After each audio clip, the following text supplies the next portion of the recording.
What's up, guys, and welcome to my review for Annabelle Creation. This is the second film in the spin-off film, I guess you could say, from the Conjuring films. This is part of the Conjuring Universe. This is the fourth film in that series. And this is the prequel to the original Annabelle, which is also the prequel to The Conjuring. So this takes place first in the timeline. And going into this movie, I wasn't sure how I was going to feel about it because I really despised the first Annabelle film. You guys could see my review for that. It's up on this channel.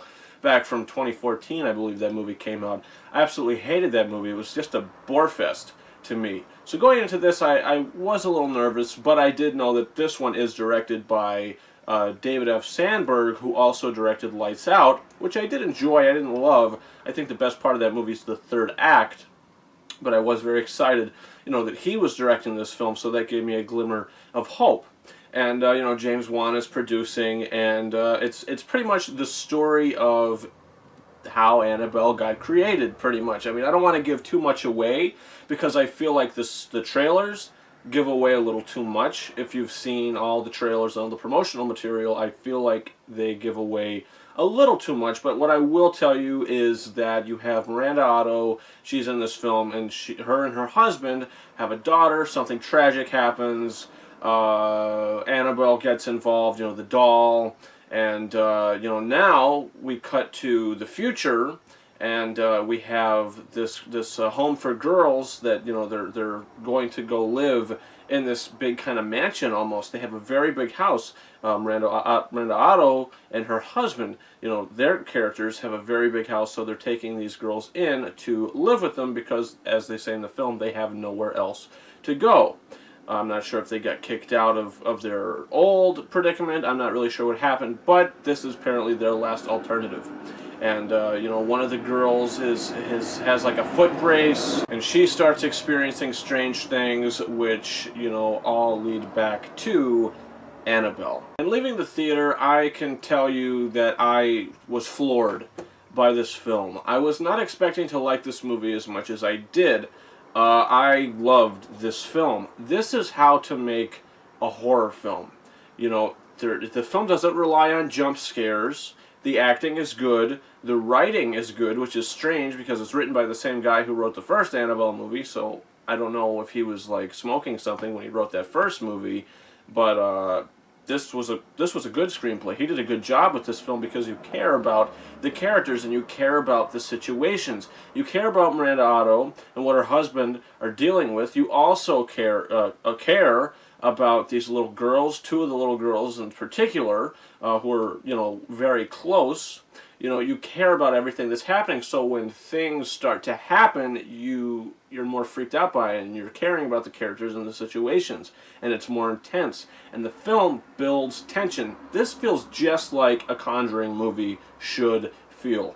The tension builds throughout, and all of a sudden when the scare does happen or you see something creepy, it's more effective because there's tension built and it doesn't rely on jump scares, which I really appreciated. And the cinematography too, this feels exactly like a Conjuring film.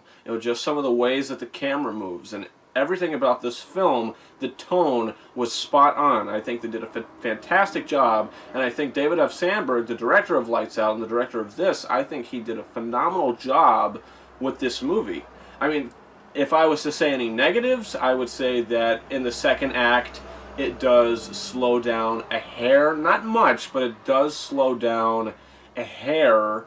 And there's something that happens towards the end of the second act and the beginning of the third act, which is a very severe thing, serious thing that happens. And, our characters decide just to go back to sleep.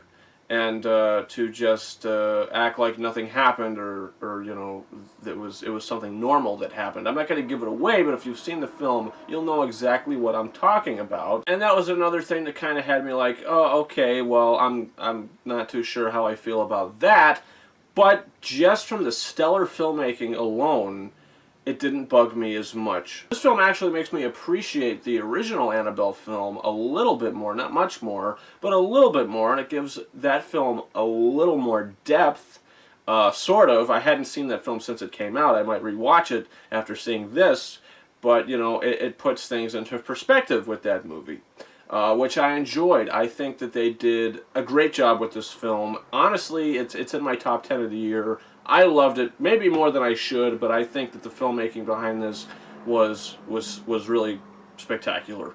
And my rating for Annabelle Creation is 4.5 out of 5 stars, just because, like I said, the second act does slow down a hair, and there's something that happens that is a bit questionable.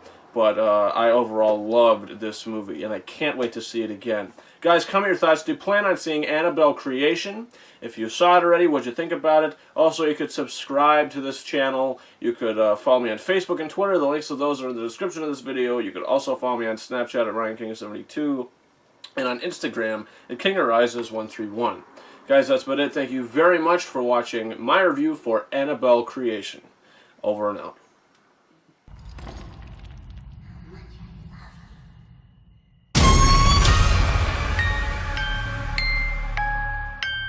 Rated R.